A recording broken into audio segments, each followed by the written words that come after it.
everyone. It is Stephanie here with Infernal TV, and I'm here right now with Red Fang. So how are you? Aces. Aces? I'm as good as you could expect. Perfect. Well, I expect you to be good. Thanks. All right, so let's just talk about the tour. You're on this run with Black Label Society, Corrosion of Conformity. So it's been like what, a week and a half, 2 weeks ish in the tour. Or? I was trying to figure that out because we kind of hauled ass. We started in May 10. Well, our first show was on a Monday, so I think it's been I don't remember what day. just shy of 2 weeks now from Portland to Florida. Sheesh. But we weren't with Black Label. Today is the first day that we're with Black Label. So we were just headlining out. We played a couple festivals, and then they were on tour with I Hate God was opening this same show up until yesterday or whatever the last show was that they did with them. So this is our first date with them. So we're about to embark on a new chapter in this tour today. New chapter of the tour. So do you have any expectations for the show tonight or the tour in general, or? I'm excited to play to the Corrosion of Conformity and Black Label Society fans because I think probably a lot of people will be playing to new people, and it's always a challenge. And yeah, I like a challenge. So, but I anticipate this tour is going to be great. I mean, I have met very few people on either crew, and everyone seems really nice. So, Nice. Yeah. All right, awesome. And now with this tour or these headlining shows that you did you change anything in your set? Did you like play any new songs or do any new, I don't know, stage moves or anything? New stage moves. Yeah. What's that saying? We do have one new song that's coming out on a 7-inch in April of 2018 that we've been playing on the tour. We're playing in all our headlining shows. It's not in the set tonight, but we'll probably throw it in for some of these shows. It's a little more like, I don't know, aggressively mathy or something. So I'm excited about it, and it seems to get the crowd to shake their booties. So it's cool. Ooh, all right.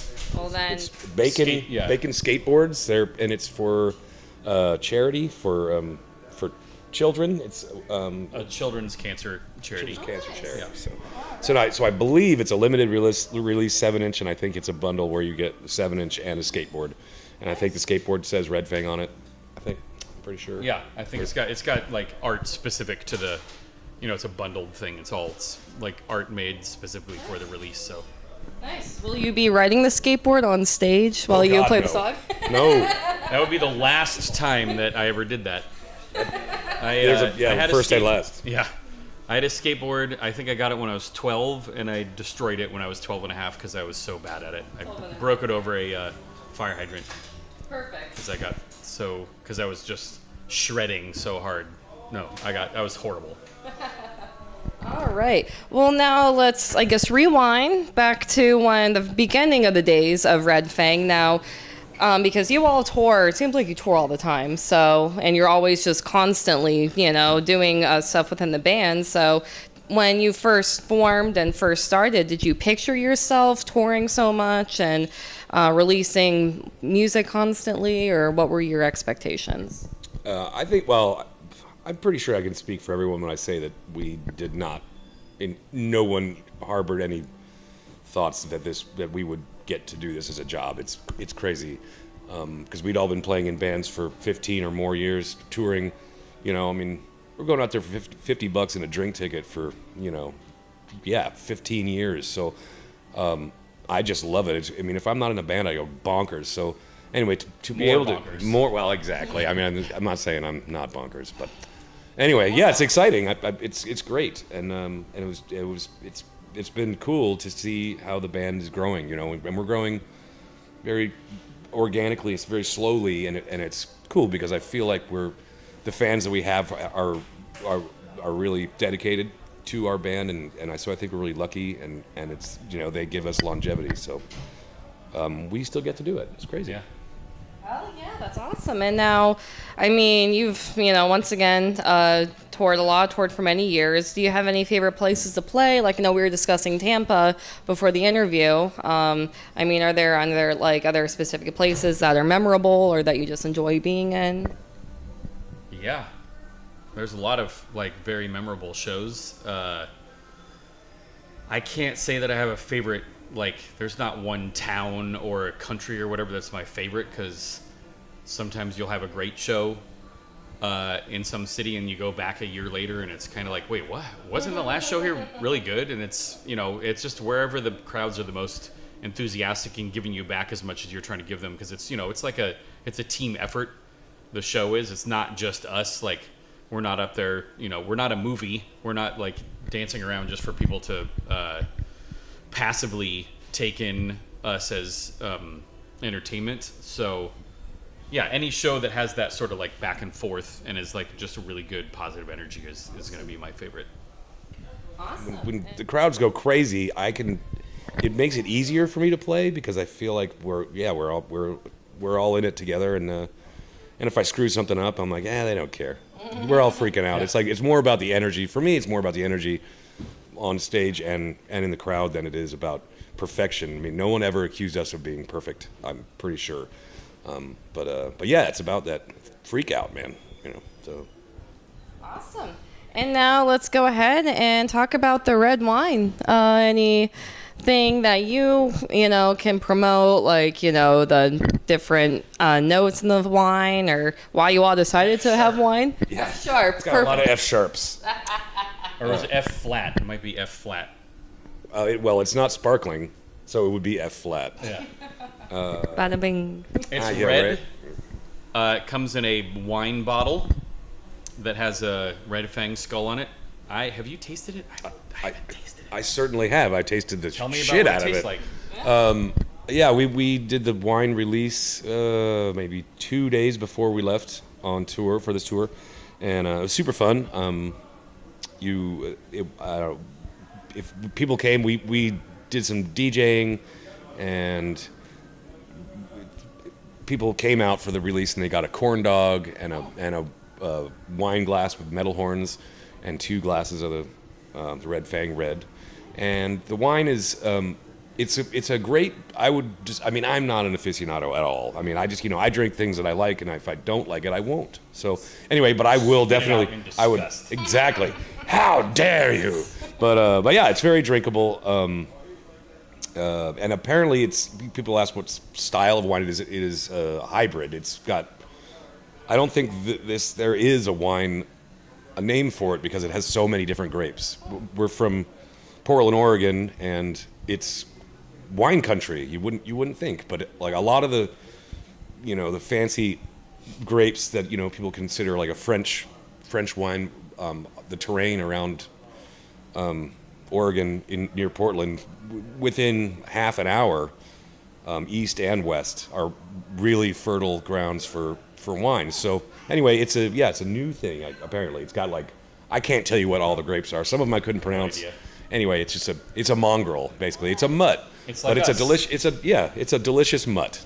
Delicious mutt. Yeah. Now, do you think, it might be too early to answer this question, but do you all think you'll be releasing more wine in the future, or, maybe some Prosecco, because that's my favorite, or anything, or do you have any future plans for wine, or just Red Fang wine? And I also love Prosecco, because it makes one of my favorite new cocktails, the Aperol Spritz.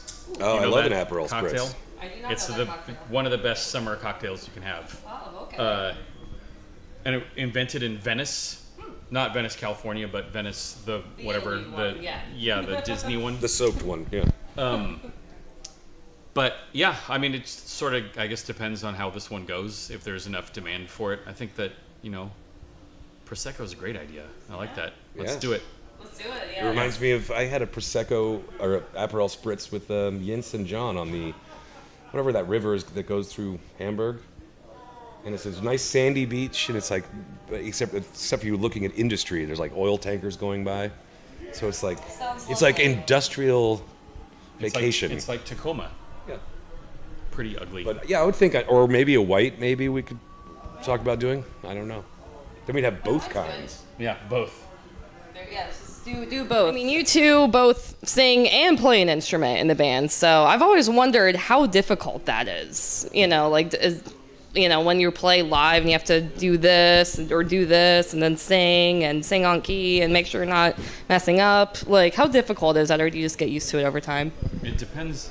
I think it depends on how difficult you decide to make it on yourself. So you can do something like this, where you just hit a note and then sing for a while, and that's pretty easy. Nice. Or you can just sing along with what you're playing, and that's pretty easy. Those are the things I do. Nice. In general. Or if you're just going like da da da da da da, it's not that hard. There's only one, I think, hard singing part in all of our music. Maybe actually, the way you sing Malbrede is hard for me to wrap my head around, but the timing of it. But yeah, there's one song that was like we recorded the vocals over the instrumental before I'd never done it before, and it's this part that's, I think it's in 7, that part in Throw Up. Yeah, it comes out of a there's a break in the middle of Throw Up, and then there's this fast part, and I was going to bring that up too because I don't have any clue how you did that. Because the vocals, I really enjoy that part, but I was like, I'll believe it when I hear it. You're going to do that live. And it was just basically like totally doing like, math, right? Yeah, Figuring it out was where like this note it was and like that getting note. your calculator out and going, okay, here's where my finger is on the 1, and this is the syllable that happens there, and then that next syllable happens on the and of 2, and this is what I basically got like, I put on another pair of glasses and a lab coat, and I called NASA and just got like, put tons of money into it, and we just figured it out all together, and America's better for it. Go America. Yeah, that's America. All right. So now, and I think one of the many factors that people, I guess, resonate Red Fang with is all your amazing, awesome videos. So do you feel like, you know, with these many years that these videos have just become a staple for the band? It's still, for me, it's still a lot of fun to make those videos.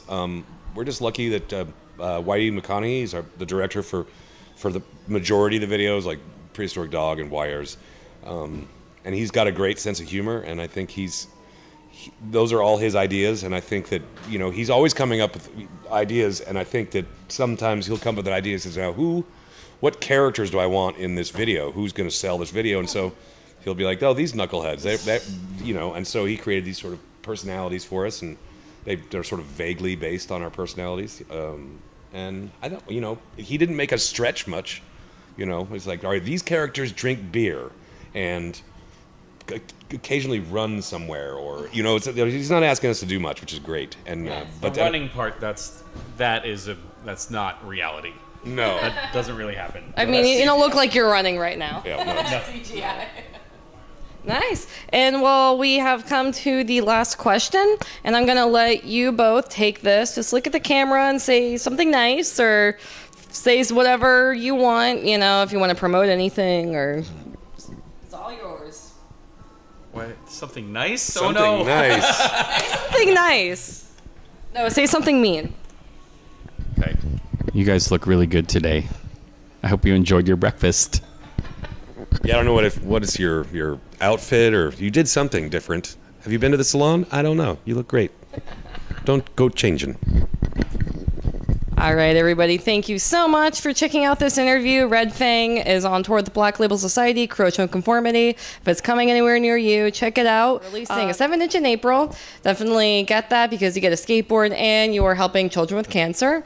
And just keep up with everything else they're doing. Watch their amazing videos, and they'll probably eventually come to a town near you. So always check this band out live. Thank you for watching. Stay metal. Cheers.